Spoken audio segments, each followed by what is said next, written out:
Okay, here we go. Welcome to the Sunder the Sky podcast. I am your host, Christopher Sky-Sunderer, coming to you from my fortified bunker deep beneath the streets of Kent, Ohio. Before we get started, I just want to thank my physical therapist, Brandon, for being so patient with me these last few weeks as I've been slowly recovering from what's turned out to be a very sticky ordeal health-wise. As you guys can hear, I finally have my voice back. My real voice, with no rasp. That situation from last month where I was in the hospital for a couple weeks came back for one last bite at me, as I discovered a couple weeks ago that I'd contracted C. diff while I was in the hospital. It didn't start showing symptoms right away. It waited until I'd been home for a while. And that has had me laid up for another couple of weeks on medication. Now, usually with infections, you start taking the antibiotics, and by the end of the first day or two, you're starting to feel better. Apparently, C. diff is different. I've only started feeling better the last couple days after 2 full weeks on this medication. Now, what is this stuff called? Oh, man. I've never even seen this name before. Metronidazole?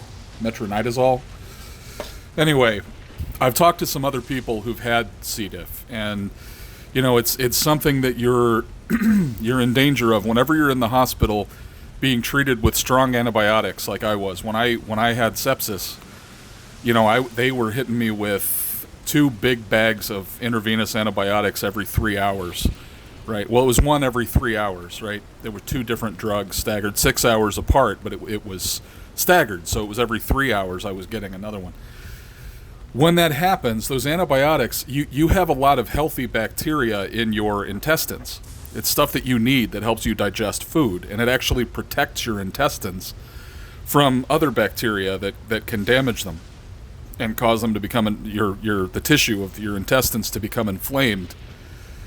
Well, when you're on strong antibiotics, they can kill some of that healthy bacteria, and that gives, after the antibiotic course is done, it gives unhealthy bacteria like C. diff a chance to take hold, okay?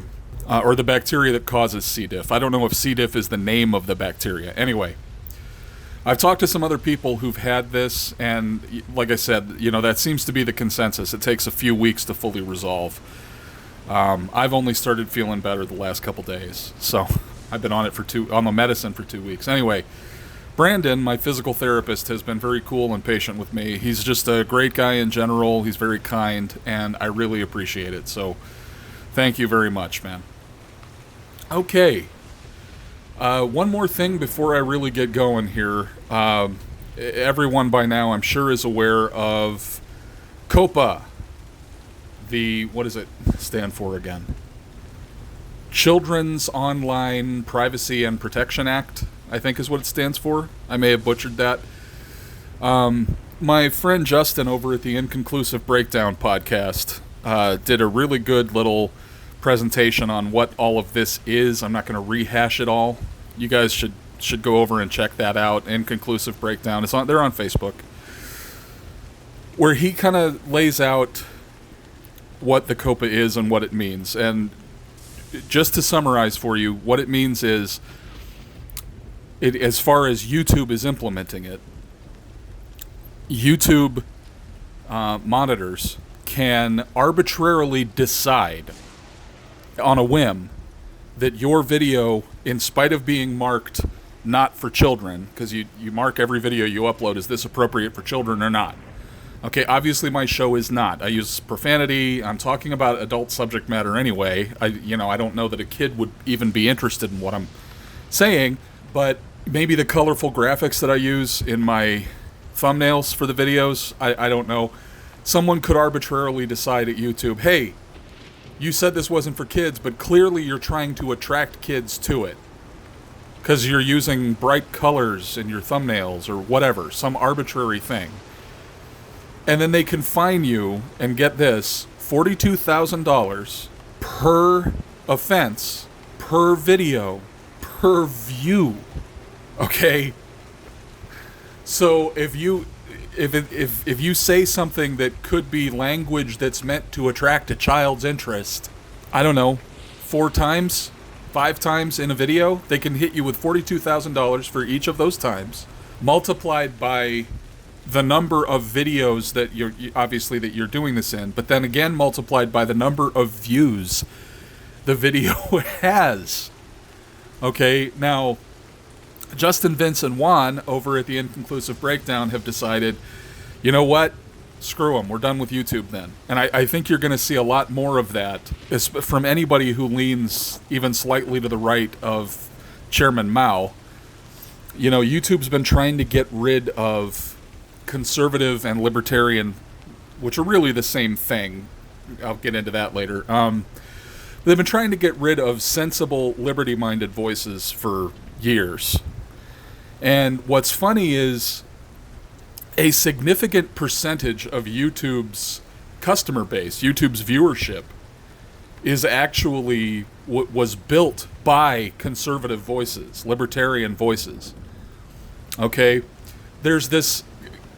Just quickly to explain, there's a kind of a breakdown of which political positions do well on which social media platforms, okay? Twitter, for example. Twitter limits you to 140 characters, or whatever it is. It might be 160. I'm hardly ever on Twitter, so I don't know. On Twitter, it tends to be left-wing voices that dominate, okay? And I mean, yeah, Twitter obviously is... all big tech is left-leaning. Okay, and to say they're left-leaning is the understatement of all time. Okay, they've jammed a rocket up their asses and are flying as fast as they can to find the left side of the universe, but whatever. Then you've got Facebook, where it tends to go 50-50, but on YouTube, conservative, libertarian, liberty-minded voices tend to dominate the argument. Now, think about this. Twitter, again, has that character limit. That's what, a sentence or two? Facebook, the way Facebook's laid out and the way Facebook works, yeah, you can say whatever. I mean, you're not limited by character limits, but you are limited by how much people are going to pay attention to. The way Facebook's layout is, if something's an image, this is why memes have dominated, is if something doesn't have an image attached, people usually just scroll right by it. But on YouTube, not only do you have no character limit, but it's expected, if you're clicking on a video, you're going to settle in and watch for a few minutes, right? Now, why does this have an impact on which arguments do better? Well, first of all, the left doesn't have arguments. The left has protest chants, okay? This is why I'm always bitching about Zach De La Rocha, the songwriter and frontman of Rage Against the Machine. He's a horrible writer.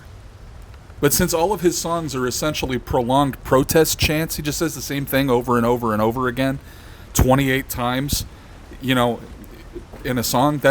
It's like, I'm not thinking, I'm just feeling. Okay, those who died are justified for waving the flag, they're the chosen whites, over and over again.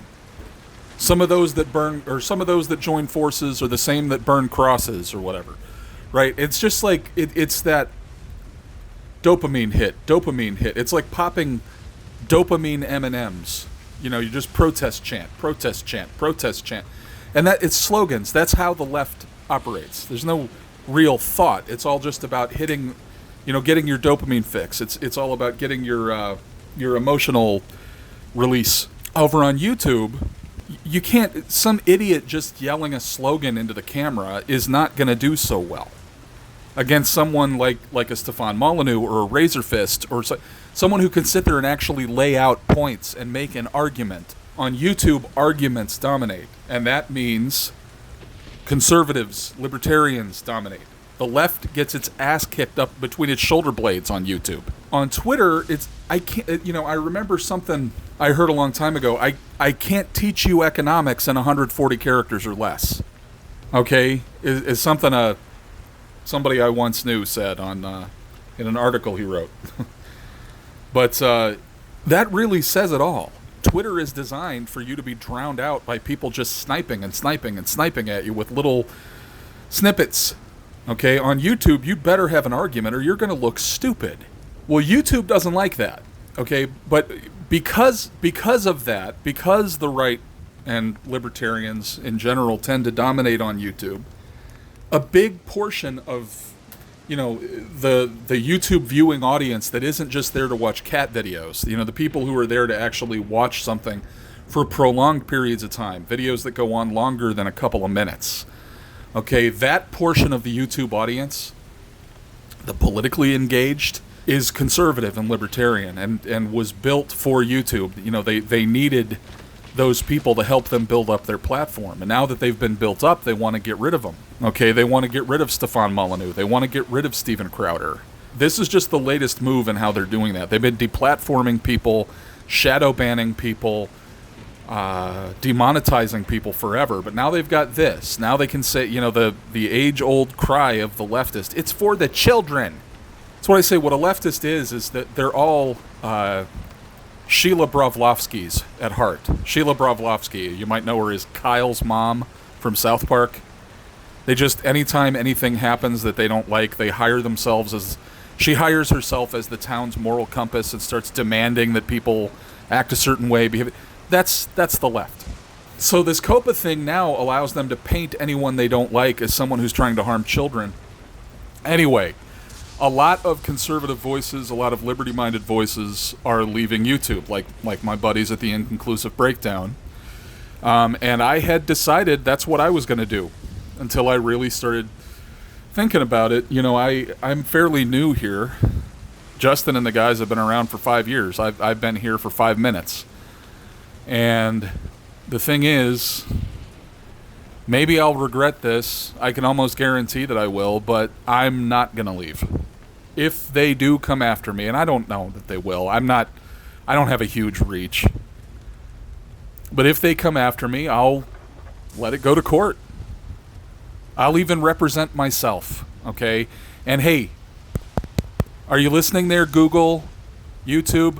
You're not going to like what happens when I conduct discovery. Okay, discovery means I get to call anybody I want from your organization to testify, and I can ask them whatever I want. So if you do drag me to court, because I'm not going to pay your fines, if you do drag me to court, we're going to find out what's going on here. We're going to find out why, for years and years and years, as you've been deplatforming and demonetizing Louder with Crowder and going after everybody right of Elizabeth Warren, if someone says, hey, I like President Trump, oh, you're on them like a pack of dogs on a three-legged cat, right? But there are still, to this day, even in spite of COPA, active pedophile channels operating in full view of the public on your platform. To this day. I remember when people were bringing this up in 2014, 5 years ago. And the answer from you at YouTube was, well, we can't monitor everything. Well, get on that. Way to go, largest tech company in the world. If somebody expresses a conservative opinion, oh, you're right on it. You're right in their face. But you've got these people selling children on your platform. And you don't seem to have time to go after them. Yeah, anyway, drag me to court. We'll find out a lot more than you want people to find out. If they win, which they probably will, and the fines are upheld, I won't pay them, okay? And, like Jordan Peterson said years ago when he was dealing with this stuff up in Canada, if they lock me up, I'll go on a hunger strike. I'm not going to be, as he said, a mouthpiece for language that I despise. And I'm not going to shut up just because I'm saying something you don't like. I am following the rules. My show is not for kids. I don't have any control over what people out there are letting their kids do. But if a kid were to listen to my show, he's not going to hear anything that's going to damage him or her. Anyway, that's where I stand. I'm not leaving YouTube. I know I'm standing in the middle of a shooting gallery here. All right, without much of a backing or followership to be able to absorb the hits. I don't have the resources that a Louder with Crowder has. But whatever. I think we're reaching a point in this country with this stuff, as I watch what's happening in Virginia especially. I'm starting to think we're just going to have to fight this out. The left-wing intelligentsia and all their useful idiots, they're legions and legions of moron minions, okay? They're not listening. They're not listening to arguments. They don't want to discuss. And I'm not saying we should stop trying. I'm just saying take a lesson from our president. When you get hit, God damn it, hit back, okay? And I know that, look, I get called, supposedly, quote-unquote called on this all the time. Chris, aren't you a Christian? Isn't Christopher Sky-Sunderer a Christian? Don't you believe in turn the other cheek? Yeah, I do. You know what Jesus was talking about with turn the other cheek? He was talking about when you're offended. He was literally saying, don't be offended. You know what else he said? Let he who hath no sword sell his cloak and buy one. What do you think what are you going to use the sword to prod your cheek over so you can turn it? No, jackass. You have a weapon to defend yourself. So when someone swings at you, you've got something you can swing back. Turn the other cheek is talking about when someone offends you. Don't start shit over someone insulting you. That's what Jesus was saying. He was not saying let people roll over you. He was not saying, if someone's stealing from you or attacking you, don't do anything about it. And it drives me nuts that that's how so many Christians interpret it. Okay? The lenders outside the temple might have a different opinion on your interpretation of turn the other cheek. Okay? Is all I'm saying. So that's where I stand on COPA. I'm not leaving. Go ahead, come after me. I'm willing to willing to die on this hill. I'm willing to lose my channel over this. And I'm not paying any fucking fines. I don't care. Okay? Send me to prison. You're not getting shit. Anyway, I have no segue from that. I'm sorry. So just to get into the next topic here.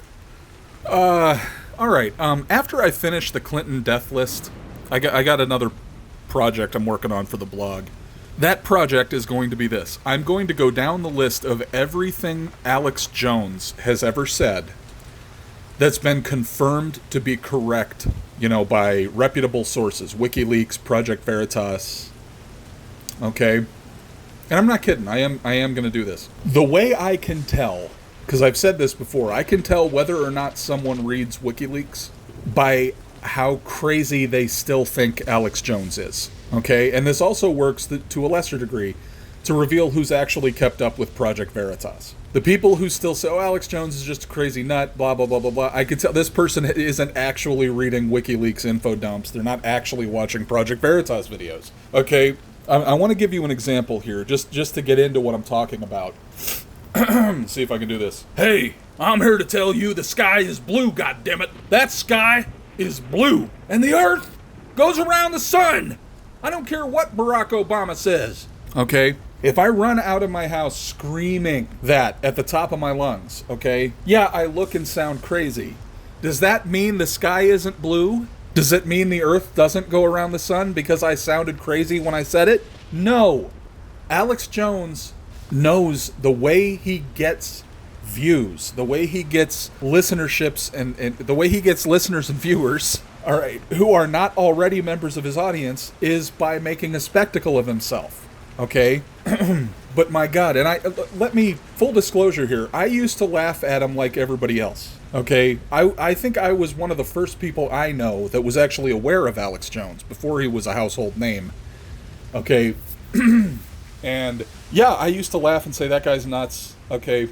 Then WikiLeaks started releasing information, and over time, I started to say, you know what? I think Alex Jones is kind of brilliant. Not, I know the guy is, he comes off crazy, but I think he just goes into that headspace to perform on camera, okay? Because way more of what he said has been proven true, okay? And he was calling stuff way before anybody else was. I remember a lot of other people that I respect online. You got like Owen Benjamin, for example, was slamming Alex Jones, saying, look, the problem is not China. We don't really have a problem with China. What do we know now? It is China. Alex Jones was right again. China has been influencing. And, he was saying, God, back in 2010, I remember him saying, have you ever noticed in all these big action movies now, it turns out China has to show up to save the day at the end? China's always our hero. Why is that? Okay, and it turns out, yes, you got everybody in Hollywood, everybody in the music industry, everybody in television is now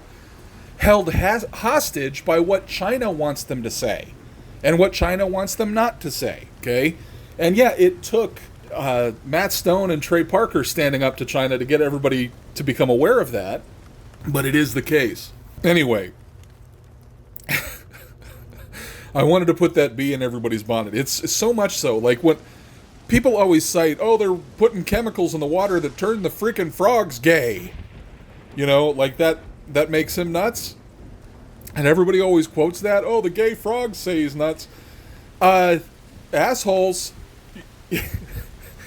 That's true, by the way. Okay, remember when the EPA had that chemical spill into the, I can't remember the name of the river. I'll put a link to the article. It's just a few years ago this happened. It turned the whole river yellow. And I mean like yellow brick road yellow. Canary yellow. Okay, well, one of the things that happened is a huge number of amphibians, that's frogs, toads, salamanders, along the riverbed, changed sex. A lot of female frogs became male, is I believe what happened. Okay, so now this happened years after Alex Jones said that, about the frogs being turned gay by chemicals that were being released into rivers. Now, obviously what Alex Jones was suggesting is this surge in the LGBTQ whatever activism, the alphabet people, and how effeminate Western men are becoming might be chemically engineered. I don't. He was just suggesting that, but what he said about the frogs and the chemicals is true. So it's everybody who quotes that to make him look crazy just makes themselves look like a jackass to me. Believe me, I understand, but you know how people react to Alex Jones, but you got to understand that what you're reacting to is his tone and the way he presents himself. If you listen to the words and actually do the research, okay, the Vault 7 WikiLeaks dump, you know, Stefan Molyneux said this day in history should be marked as with apologies to Alex Jones Day, because the Vault 7 WikiLeaks dump alone confirmed about 60% of everything Alex Jones has ever said. And it's so much so that the only things left, the only predictions Alex Jones has made that haven't been proven slam dunk true are the 9/11 conspiracy stuff, and I really think more and more of that is going to come out over time, okay? I don't know to what extent that's true. The only thing I know for certain about 9/11 is we have not gotten the full story, and the government has lied about a lot of it. That's all I know for sure. I don't know. Was it an inside job? Was it this? Was it that? I'm not willing to weigh in on that. I don't have enough objective evidence, okay? But I mean, if you know a government official's lying by whether or not his lips are moving, okay? So, but the only other things that haven't been confirmed, the only other Alex Jones predictions and conspiracies are things like interdimensional aliens possessing prominent people in the government and in Hollywood and stuff like that. And but his track record is so solid at this point, you kind of have to say, oh shit, interdimensional demons, huh? Anyway, that's something that just came up this past week, and I been thinking about it. I think it would make a good series of articles. Let's look at everything that Alex Jones has said, and let's scrub the list. Let's see what's been confirmed. Okay, so that's coming. I'm just going to read something I posted on Facebook several days ago. Quote, Trump has faced a nonstop 24/7 siege of loaded, false-premised, and baited questions from the media every day since announcing his bid for the presidency 4 years ago. Through it all, he's accomplished more for his constituents and more for this country than the last 4 presidents and indeed the last 30 years of federal government combined. By contrast, Pelosi and Biden each blew their stack over the first softball challenge questions they've received in the last decade, after having spent the last 4 years doing absolutely nothing for their constituents. All they've done is try to get Trump. Meanwhile, the she-orc, Rashida Tlaib, is doing photo ops with an Islamic terrorist and convicted child rapist, while AOC goes back for round 2 of bragging about, quote, saving her district billions of dollars by chasing Amazon out of Queens. all of them insisting on impeaching Trump the whole while. The Democratic Party has been a criminal enterprise from day one. This is not hyperbole nor in any way an exaggeration. Study its history. From the days of Jim Crow, segregation, and the foundation of the KKK, to the era of the big city bosses and the welfare state, the party of democracy, as it holds itself up, has literally never participated in a single election at any level of government without voter fraud, voter intimidation, and suppression. From busing voters in to vote multiple times, to assisting illegal aliens to vote, to registering votes as having come from dead people. Okay, the utter abandon and brazen communist insanity of the Squad is the inevitable end stage of this, the ultimate expression of totalitarian statism. AOC, Tlaib, Omar, and Presley aren't new Democrats. They're simply Democrats who present themselves without the false pretense of competence or virtue. So that's what I said on Facebook a few days ago. And listen, there's a lot going on. Like, I got a... when I get to listener questions here, we'll address this a little more. But I've had people telling me, hey, look, have you seen how some Democrats are kind of distancing themselves from, sort of the main body of the Democrats? And I'm like, no, I haven't, because that's not happening. You have to understand something. Since the Democrats are, they're more like a cult. The left wing is, everyone has to believe the same thing. Everyone has to have the same position. No one's allowed to dissent from anybody. What that means is you can pretty much determine where somebody's heart really lies by how willing they are to work with Democrats. You've got, okay, for the longest time I've called the Democratic Party Double Standards, Inc. That for as much as they've said that Trump is inappropriate, okay, you've got, when Obama was first elected, Rod Blagojevich, remember from Chicago? Well, he's currently sitting in prison for trying to sell Obama's Senate seat. Hillary Clinton endangered Americans, released classified intel, had an illegal server that she wiped, destroyed phones and planners and tablets, left 4 Americans to die overseas, and lied about it being caused by a YouTube video. Obama joined her in that. She sold nuclear material to an enemy state, and she took campaign money from terrorist-producing countries. Okay? You've got John Edwards, indicted for using campaign funds to hide his mistress. Obama ran guns to Mexican drug cartels and gave billions of dollars, pallets loaded with cash, to terrorist states. Bill Clinton, I'm not going to go into graphic detail of what he and Monica Lewinsky did in the Oval Office, okay? All I'll say is remember the cigar. Barely legal intern in the Oval Office with his wife and daughter sleeping down the hall. Ted Kennedy left a woman to die in a river. And now Joe Biden, just every word that comes out of that guy's mouth lately is a gaffe. I love letting kids jump on my lap and rub my hairy legs. What the fuck? Barely blips in the news. Can you imagine if anybody on the right said something like that? They'd be obliterated. The guy's on camera fondling children. Trump said pussy once 1,000 years ago in a private conversation on a bus. Oh, it's the end of the free world. Foreign interference in our election. Hillary especially, every time she talks about Russia. Hillary's been a whore for Russia her entire adult life. Christopher Steele is a foreigner who Hillary paid to use fake Russian intel to write his dossier implicating Trump and to give a mandate to have the FBI spy on Trump. This was when she was running against him for the presidency. How is that not foreign interference in an election? All right, the Democratic Party they're criminals. All crime is about stealing. It's about taking something from someone else. Murder is about taking that person's life, taking everything away from them. Okay, rape is stealing. All crime is theft. The Democratic Party, consider what the Clintons did when they left the White House. They were even taking paintings off the wall, for God's sake. They just can't help themselves. Now, Pelosi and Biden, Pelosi gets asked, hey, do you hate Trump? And she blows her top.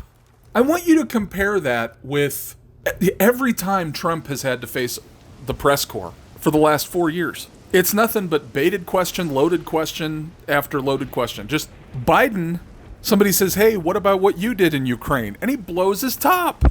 Can you imagine what's going to happen in the coming years? Okay, first of all, Boris Johnson and the Conservatives in the UK just swept the UK general election. All right, that means Brexit is definitely going to happen now. What they voted to have happen years ago. It's finally going to be done. It's going to be implemented.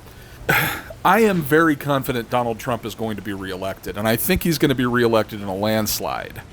People say, well, Hillary won the popular vote. No, she didn't.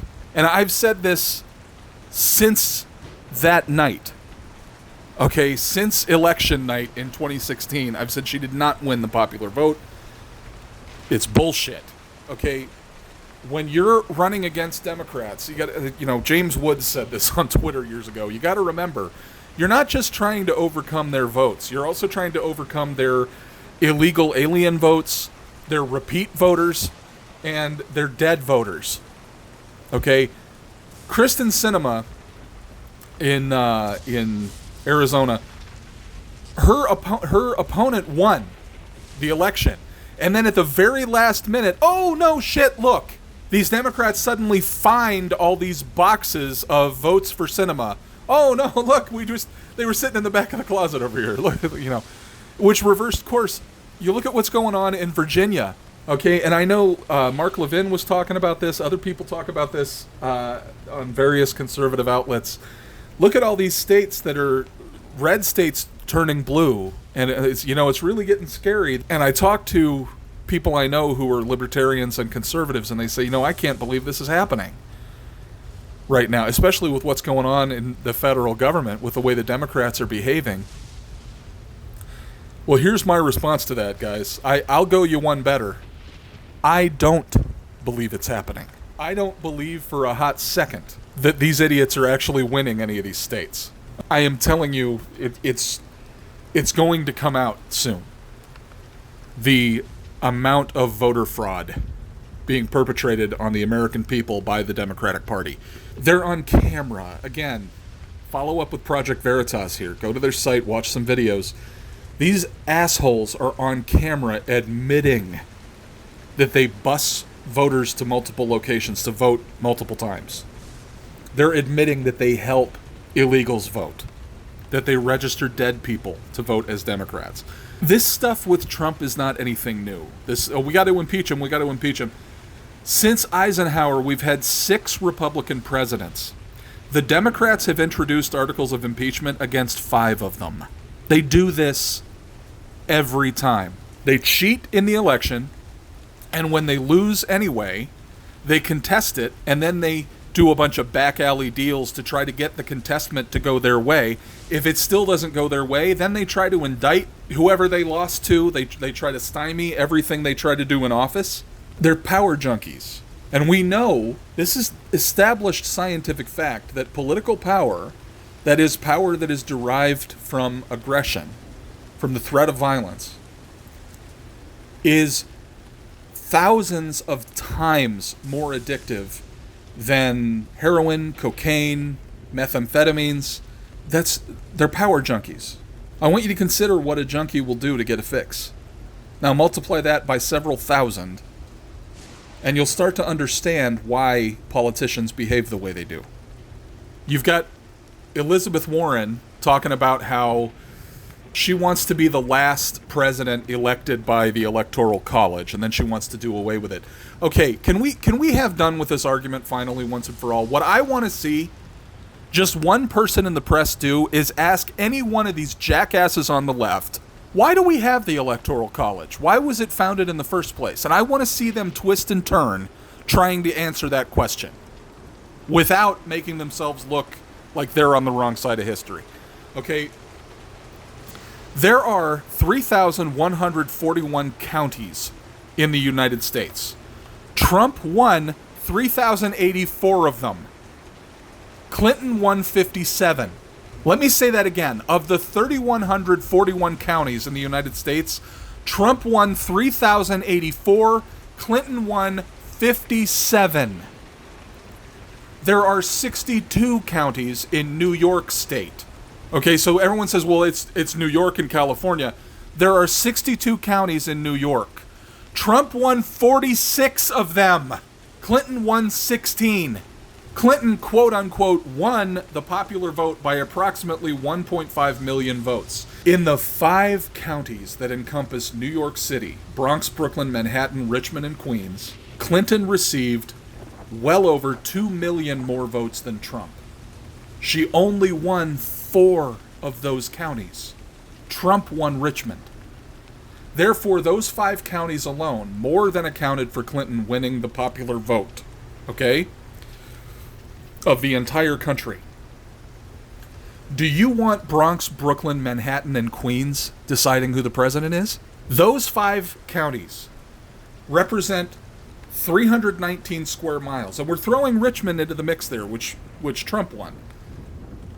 The United States, that's 319 square miles. Okay, 319 square miles, those 5 counties. The United States is comprised of 3,797,000 square miles. When you have a country that encompasses almost 4 million square miles of territory, it would be ludicrous to even suggest that the vote of those who inhabit a mere 319 square miles should dictate the outcome of a national election. Large, densely populated Democrat cities, New York City, Chicago, LA, don't and shouldn't speak for the rest of the country. And this is why we have an electoral college. It's a safety net. The Democrats are starting to signal that, well, everyone should live in big cities, and people who don't live in big cities should not get as much of a say, right? The Democrats want us all living in big cities on top of each other. Okay, this goes back to what I mentioned before, the big city bosses. Okay, look that up. They want everyone on public transportation. I want you to look at the amount of political engagement in the community, in the citizenry, in the country versus the city. The more densely populated a city is, the more politically engaged and politically active the people are. Because we as a species are not meant to be living right on top of each other. When you're forced to deal with people like that on a daily basis, you're more likely to get irritated, you're more likely to start petitioning violent authorities to make changes to help alleviate your irritations with your neighbors. They want us all using public transportation. They want us all using public utilities. And they don't want anybody to... Why do you think they outlawed people collecting rainwater on their own property? Oh, yeah, they got a bunch of bullshit pseudoscientific explanations for why that's a bad thing. And, whatever. The reason is they don't want anyone to be able to be off their grid. Not just off the grid. Off the public grid. I mean, that's all I want. Just give me one person in the press to ask Burnout or Liawatha or any of the other Democrats, hey, so you're against the Electoral College. Why do we have the Electoral College in the first place? I just want to see one of those idiots sit there and go cross-eyed as they try to figure out how to answer that question without outing themselves as tyrants. Okay, just give me one. Okay, now a bit of tough love. All right, and bear with me. You know who I hold most responsible for all this impeachment bullshit? Somebody asked me the other day, and I see this question a lot. Why don't Democrats ever get held accountable for anything? A Republican looks at somebody cross-eyed and they're answering for it the next day. Why don't the Democrats ever get held accountable for all these crimes? They're exposed all the time. It can't just be because the media covers for them, because the internet exists, and even with the mass media covering for them, the stuff still comes out. Why don't they ever get held accountable? Well, folks, the reason is because over the last 60 years, since the Democrats first won their big majority in both houses, they have been engaged in a concerted effort to take over our institutions. And in the last 60 years, they have done exactly that. They have been wildly successful. The Democrats are running the FBI. Well, the FBI is who's going to come after them, when a politician does something wrong. They've stacked the federal courts, not just the Supreme Court, but the federal courts throughout the country. That's why they're never held accountable, because they've taken over so many of our institutions. You want to know who I hold most responsible for that? And why this impeachment is happening and nobody's bringing up Pelosi on charges or Biden? It's not the Democrats, okay? It's not Nancy Pelosi. There's a certain frog and scorpion analogy I could make here, and you probably see where I'm going. Yes, the Republican voters who voted for Trump in 2016 and then turned around and voted for Democrats in 2018. And this, I could go back through the last 60 years and point out this same mentality corrupting the brains of reasonably minded conservatives and libertarians. And I'm serious about this. The most recent example, 2018, the Democrats, who all insisted, swore up and down that they would vote against Nancy Pelosi for Speaker. Yeah, they lied. Good morning, jackass. That's what Democrats do. And you know who I'm talking to here. I know there are a few of you who listen to this show. You fell for it. You felt like you just weren't being quite moderate enough, so you wanted to virtue signal, if only to yourself in the privacy of a polling booth, about how politically reasonable you are by pulling the lever for a bunch of Democrats in 2018. Nice job. If it seems like I'm being harsh, I don't care. If at this point in history you still haven't figured out what these Democrats are all about, I no longer have any sympathy for you. Figure it the fuck out. Like I said, since Eisenhower, we've had 6 Republican presidents. The Democrats have introduced articles of impeachment. That was the big news event a week ago. They're actually going to introduce articles of impeachment against Trump. They've done that to 5 of the 6 Republican presidents we've had since Ike. Quoting William F. Buckley Jr., liberals claim to want to give a hearing to other views, but then are shocked and offended to discover that there are other views. It's the Democrat playbook for 60 years. Saul Alinsky's rules for radicals. You don't play fair, you play for keeps. This whole thing, what I said before, when they're in an election, they cheat. If they lose, they contest it. If they lose the contest, they try to impeach. This is all carefully and meticulously laid out in their party Bible, Rules for Radicals. If you're a Republican or a conservative, you don't have to be a Republican. Fuck the Republicans. If you're a conservative or a libertarian and you haven't read Rules for Radicals, stop voting. Because you don't know what the Democrats are. Rules for Radicals by Saul Alinsky, again, a book he dedicated to Lucifer, is the playbook the Democrats have been using since the goddamn thing was published. These people are 100 times over the ruthless robber barons that they accuse literally every small business owner of being. And they're worse because they have secured for themselves the legal right to initiate violent force, to injure, maim, and kill people who pose no immediate threat to anyone in order to force obedience. It's the same people who voted for Bush and then voted for a bunch of Democrats in the next midterm. Okay? And I'm not a Bush fan, but I mean, come on. Just stop trying to appear to be a moderate just so your cool leftist friends will like you. Anyway, let's do some listener questions and then we'll call it a day. Okay, first question comes in. This is going back a ways. I want to apologize, Brian, for not getting to this on the last podcast. From Brian, can I get your take on the state's reaction to the possibility of armed insurrection by non-state actors who apply fourth-generation warfare techniques? Okay, Brian, this is a timely question, and I know you know that. Like I've said, I said this on Facebook today, pay very close attention to Virginia, because, I mean, Virginia, it turns out, is ground zero here for this, particularly when it comes to how the state is acting about gun rights.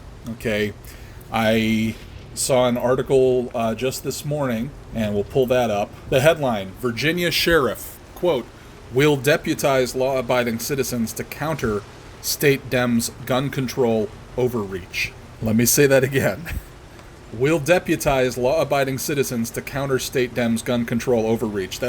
They're saying very, very clearly, the sheriff, Virginia sheriffs are saying they're going to make gun-toting citizens law enforcement officers. Okay, this, I'm telling you, folks, the next Civil War could well start in Virginia. It really could. All right. As far as the state's reaction, well, Brian, obviously they're terrified. Okay.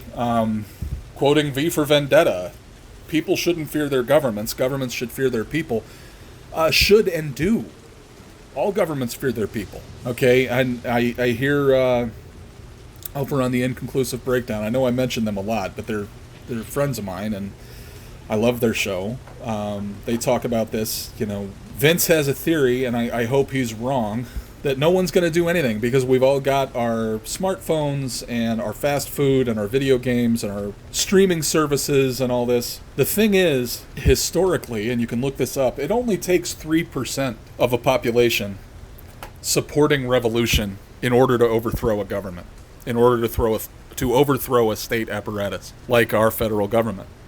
3%. And now that's not 3% of the population fighting. That's just 3% support for the people fighting, for the idea. Okay, now there are roughly 330 million citizens in the United States. 3% of that is just under 10 million. It's 9.9 million. That's not many people, all right? That's about half the number of people who watched the Sopranos finale. So, governments, Brian, are terrified of that.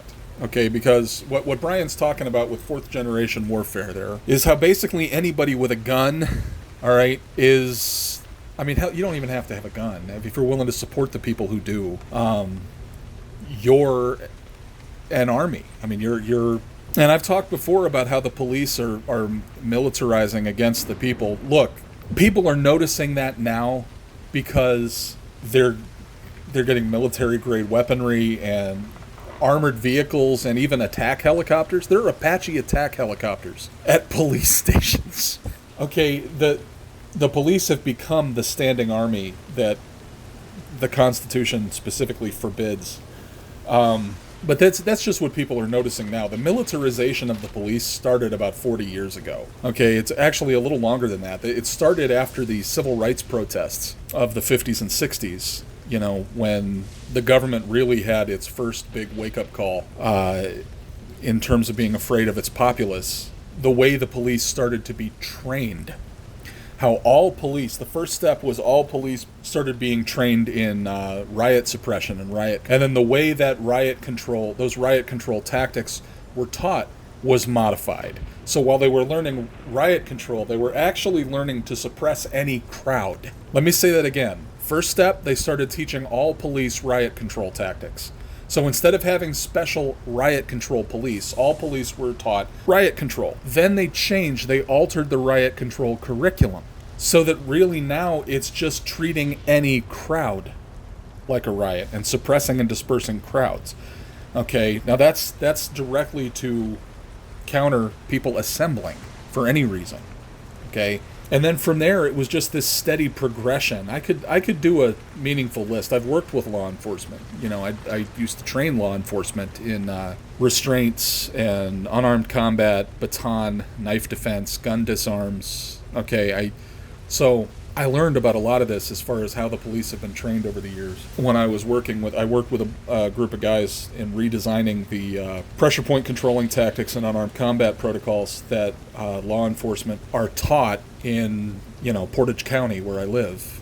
That was about 20 years ago. And I had incredible access to all this information about the history of those tactics and training protocols going back 100 years. And it has been this progression since the civil rights protests of training the police more and more like soldiers. You're not really training police anymore. You're training soldiers and putting them in police uniform. Okay, that's where the militarization of the police began. Okay, and you need to understand that those are the people that are going to be coming after your guns. Okay, and as we've seen repeatedly throughout the country, they are more than willing to do it.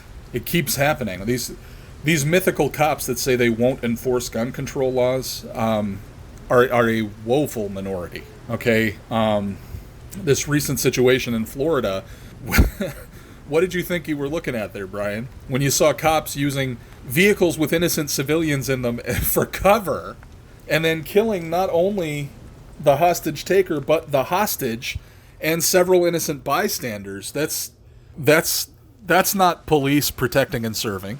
Those are soldiers in a war zone. But as hopeless as it might seem, I want you to understand that these things that the government does in prepping the police to view us all as an enemy occupying force and everything are done out of great fear, and they have legitimate reasons to be afraid of us. Because I want you to keep that number in your mind, 3%, that's all it takes. 3% and their whole game is over. That's why there's all this pushback against Trump. Do you know what drives them nuts about Trump? Honestly, he's getting shit done. That's it. They have had, this cadre of career politicians have had quite a time for centuries acting like the problems are just so hard and so insurmountable. That's why things are so slow to change. Trump gets into office, and within a few months, he solves the minority unemployment problem that has supposedly stumped the entire government for the last 50 years. Do you know what they look like? It's like, what the fuck were you idiots doing for the last half century?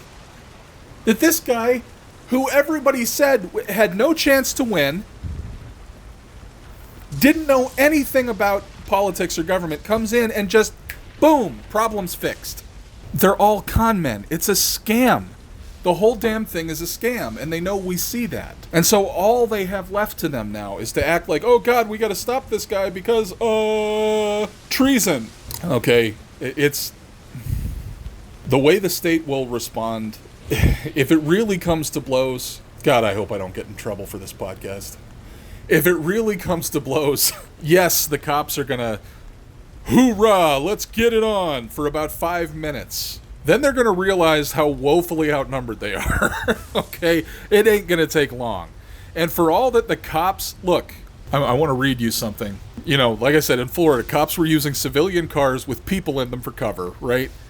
They killed the hostage, killed a random person in a car, and wounded multiple other bystanders in Fallujah. If troops had done that to civilian foreigners, they would have all been given a one-way ticket to Leavenworth. Nicholas Sarwark on Twitter, making America into a war zone would be an improvement for from how the police are treating us. Because in a war zone, there are rules of engagement that our soldiers have to follow that our police are not being held to. Okay. Now, if it does come to that, what everyone thinks is going to happen, the police are going to fall, seriously, and they're going to break and run. Okay, and it'd just be doing the smart thing. So, okay, well, they'll call in the military. I promise you, the military ain't going to answer that call. Okay, hear me on this, okay? Police are one kind of animal, and the military are another. I know a lot of people don't see that, but the people who are willing to go overseas to protect their family are of a different breed than the people who are willing to extort their neighbors in their own neighborhoods. You're talking about two very different groups of people. Next question comes to me from Mike. This was sent to me on private messenger. What's your take on Barack Obama claiming that the Democrats are moving too far left? Is this a sign that the Democrats have... I'm not going to read all that. Anyway, I mentioned this before. Barack Obama is not saying the Democrats are going too far left. Barack Obama agrees with them completely on everything they're saying. He didn't say they're going too far left. He's saying that they're being too open about it. He's talking about what they're saying. Barack Obama agrees with everything they're saying. His problem is with the fact that they're saying it out loud. Don't think, well, God, if they're going so far left that Barack's a moderate, that's not what's happening. Barack's not a moderate.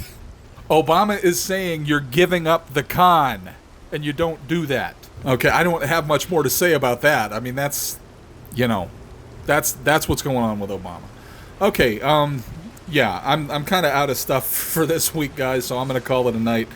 Yeah, we'll be back with another podcast in about a week. I'm feeling much better, so yeah, we'll talk to you soon. Thanks for tuning in. Oh, fucking shit! Ma! Ma, come outside, there's a fucking moose! or a buffalo or some shit they're fighting. Where the fuck are you going? Ma! Holy shit! This is some fucking National Geographic shit. Ma, call a fucking cop to the ASPCA! There's animals fighting in the front lawn! Oh!